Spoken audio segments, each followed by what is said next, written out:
दो शब्द हमारे सामने है, दो दर्शन हमारे सामने है, एक तो बौद्ध दर्शन और एक दूसरा जैन दर्शन। ये दोनों दर्शन समकालीन हैं।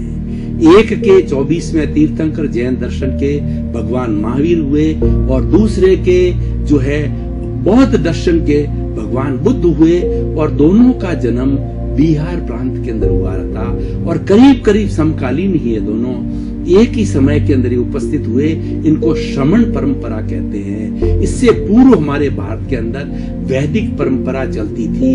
वैदिक परंपरा में कुछ कुरीतियां आ गई थी, कुछ बुराइयां आ गई थी।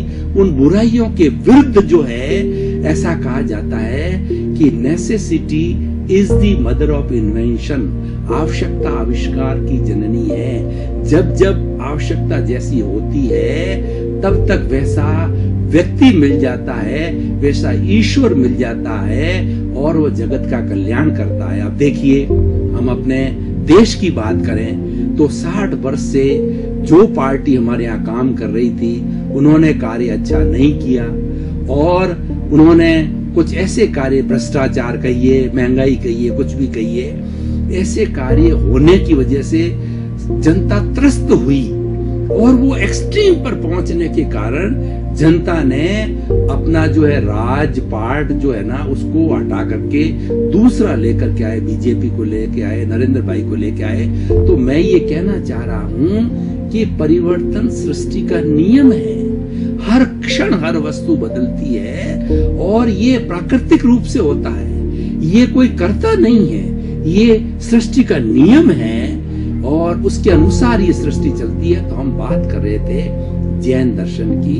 जैन दर्शन के अपने अपने सिद्धांत है। बौद्ध दर्शन की बात हम कहें तो बौद्ध दर्शन के संस्थापक जो है भगवान बुद्ध थे, जिनको गौतम बुद्ध कहा जाता है।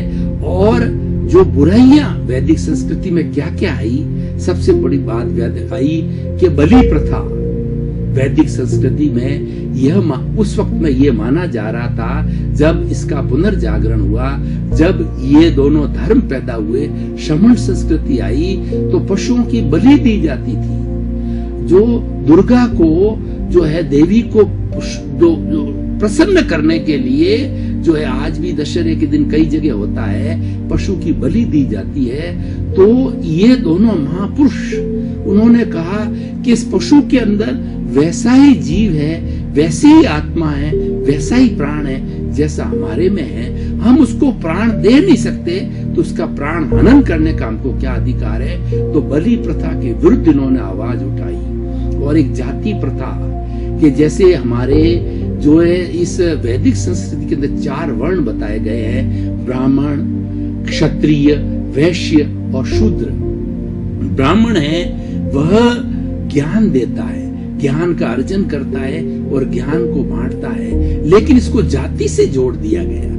वो उस वक्त के अंदर वर्ण व्यवस्था बनी हुई थी, गुणों के आधार पे वर्गीकरण किया गया था, लेकिन इसको जाति से, ब्राह्मण कुल के अंदर कुकर्म करने वाला वो भी पूजनीय है। तो इसीलिए बताया गया है मनुष्य कर्म से महान होता है। इन दोनों धर्मों ने बताया मनुष्य जन्म से महान नहीं होता है, जाति से महान नहीं होता है कि ब्राह्मण कुल के अंदर जन्म ले लिया उसके बाद के अंदर वह शराब पिए, वेश्यावृत्ति करे, जुआ खेले, वो अच्छा गिना जाएगा। नहीं, मनुष्य जन्म से महान नहीं होता है, मनुष्य कर्म से महान होता है, जाति से महान नहीं होता है। कर्म प्रधानता दी गई है। और तीसरी बात हुई कि वहां पर वैदिक संस्कृति के अंदर स्त्री को वो बहुत ही हीन दृष्टि से देखा जाने लगा।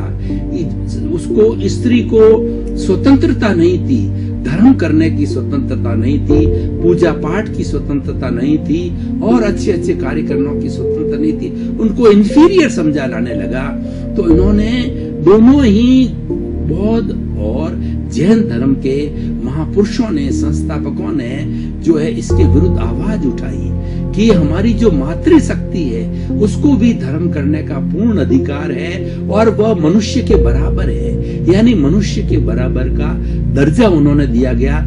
और सबसे बड़ी बात जो मैं बात कहने वाला हूं दोनों के अंदर मानवतावाद की, उसका आधार करुणा। जैन धर्म और बौद्ध धर्म करुणा पर आधारित है और करुणा से इसका जन्म हुआ था। इसके रग रग के अंदर करुणा है। करुणा भाई और बहनों, दर्शकगण, श्रोतागण, एक ऐसा गुण है कि किसी व्यक्ति के अंदर ये गुण आ जाता है, उसके ब्लड सर्कुलेशन के अंदर करुणा आ जाती है, तो वह व्यक्ति किसी के प्रति अन्याय नहीं करेगा, वह व्यक्ति किसी को इंफीरियर नहीं समझेगा, वह व्यक्ति कभी अहंकार नहीं करेगा, वह व्यक्ति कभी माया लोभ नहीं करेगा, क्योंकि सबको वो आत्मवत समझता है। और करुणा के अंदर व्यक्ति ये समझने लगता है कि जैसी मेरी आत्मा है, आत्मतुला के सिद्धांत पर आ जाता है, वैसी आत्मा दूसरों की आत्मा है। तो भगवान, जो ये दोनों क्षत्रिय थे, दोनों राजकुमार थे, लेकिन बहुत ही जो अपने किशोर अवस्था के अंदर जो है, इन्होंने दोनों ने, मैं उनकी पूरी हिस्ट्री में नहीं जाना चाहता हूं, संक्षेप में, क्यों, मुझे जो बात करनी है दोनों के मानवतावाद पर बात अधिक करनी है समय के अनुकूलता के अनुसार। तो दोनों राजकुमार थे और दोनों राजपाट चलाते थे, लेकिन उनको अनाशक्ति हो गई, उनको वैराग्य हो गया। हमारी भारतीय संस्कृति के मूल्य जो है ना, कितने बड़े बड़े महान मूल्य, अनाशक्ति। अनाशक्ति का मतलब नॉन अटैचमेंट।